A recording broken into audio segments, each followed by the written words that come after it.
Skeppy, a content creator who has had his fair share of drama in the past, but we always continue to support him and remain fans due to his unmatched humor when it comes to Minecraft trolling. However, around 4 days ago, 3 individuals released potentially career-ending allegations against Skeppy. The allegations included potential grooming, sexual abuse, and emotional abuse. However, the individuals who made these allegations have made a few updates to their claims, which I'll look at shortly. But first, who are the accusers? We firstly have Cizree, who released a 14-page document subtitled Topics of Emotional Abuse and Grooming. Now, for a little context, Cizree was an individual who was a staff member of Skeppy's Minecraft server, Invaded Lands. Within her document, she covered how she was in an in-real-life relationship with Skeppy. She glossed over how she faced neglect, which was shown by her, highlighting that Skeppy didn't check up on her when she was doxxed and on numerous other occasions. She stated that Skeppy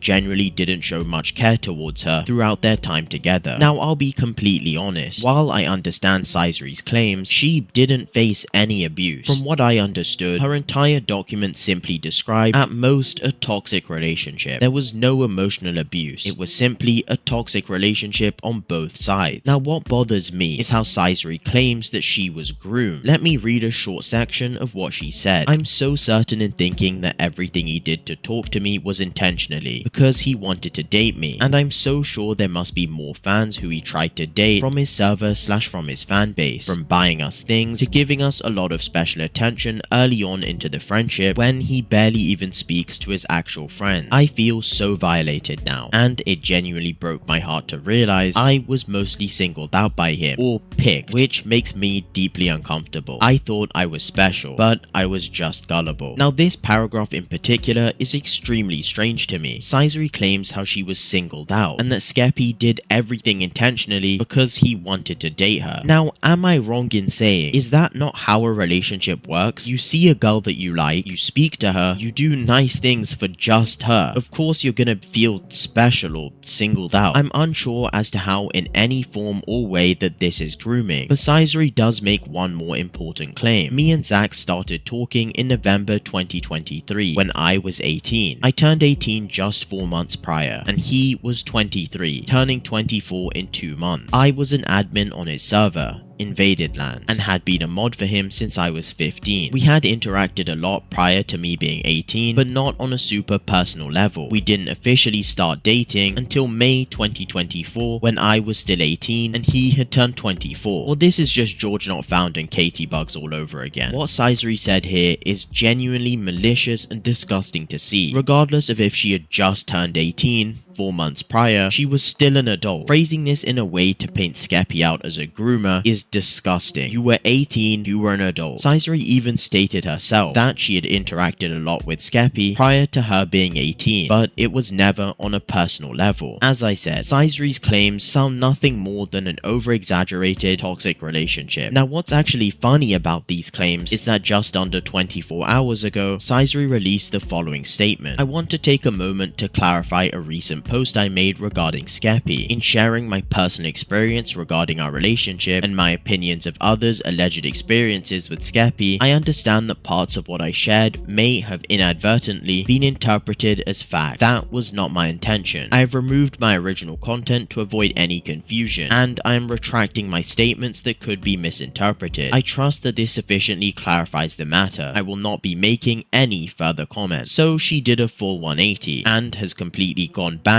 on her own words. Wonderful. Well, that completely invalidates her claim, but this was not the only individual making claims against Skeppy. In fact, these next claims that I'll be looking at are much darker, as they make accusations of Skeppy being a pedophile. These claims were made by an individual known as Kaiya. Kaiya released a 3-page document claiming that she was groomed and misgendered. She claimed that herself and Skeppy had an inappropriate relationship while she was 16 and Skeppy was 22 turning 23 2023. She also claimed that Skeppy often misgendered her and that her age and pronouns were always in her Discord bio. She claimed that she was a Skeppy fan since 2019 and they first met on a Minecraft server known as MCC Island, where she friended Skeppy and just by chance he happened to accept. They talked a little and played a little and it ended off with him adding her on Discord where they spoke here and there. Now Kaiya believes that Skeppy was trying to get into a relationship with her due to the following reasons. He bought her MVP++, he gave her Lunar Client cosmetics, and the fact that she was revived 3 times in a now deleted Skeppy video called Rigged 16 Corners Event. Yes, by the way, that is genuinely her claims. Kaiya believes that if someone buys you virtual gifts and revives you in a rigged event, that means they're trying to pursue a relationship with you. Now that has to be some form of joke, and I cannot believe that so many people on Twitter jumped on the bandwagon of believing this was true. I'm guessing it was young children that don't know any better, but genuinely, nothing even happened. These claims are a joke, and that is exactly what I said when I first saw these claims, and I was bashed on Twitter for believing that they were complete nonsense. Well, thankfully in the end, I was right, because just like Cizree, Kaiya also released a statement yesterday. I am writing this to clarify the post that I made about Skeppy between June 26th and June 28th. In the post, I talked about my experience with Skeppy and how I believe he attempted to pursue a relationship with me. I came to this belief from my own understanding of the events that unfolded. I have since come to realize that this belief is incorrect. I would like to state that I have no knowledge of Skeppy committing any crimes at all. I have deleted all my posts about this discussion and I retract all of my statements in said post. I deeply apologize for any inconvenience that may have been caused by my post. I love how she's labeling something as an inconvenience when she attempted to destroy Skeppy's reputation and ruin his entire career. But in summary, both individuals who made accusations did a full 180. What truly disgusting individuals. They released false statements that people had started piecing together and how their stories simply made no sense and the claims were incredibly stupid. If anything, these allegations put genuine shame to actual victims, because it makes it that much harder for us to now believe genuine victims who may come out in the future. Honestly, I had to inform you guys of this, but what happened was genuinely shocking, and honestly, Twitter has a huge role to play in this. I had people bashing on me, believing claims with no substance to them, no proof needed to be attached, and people ran with whatever allegations came out. Anyway, let me know in the comments what you think about this whole situation. Peace.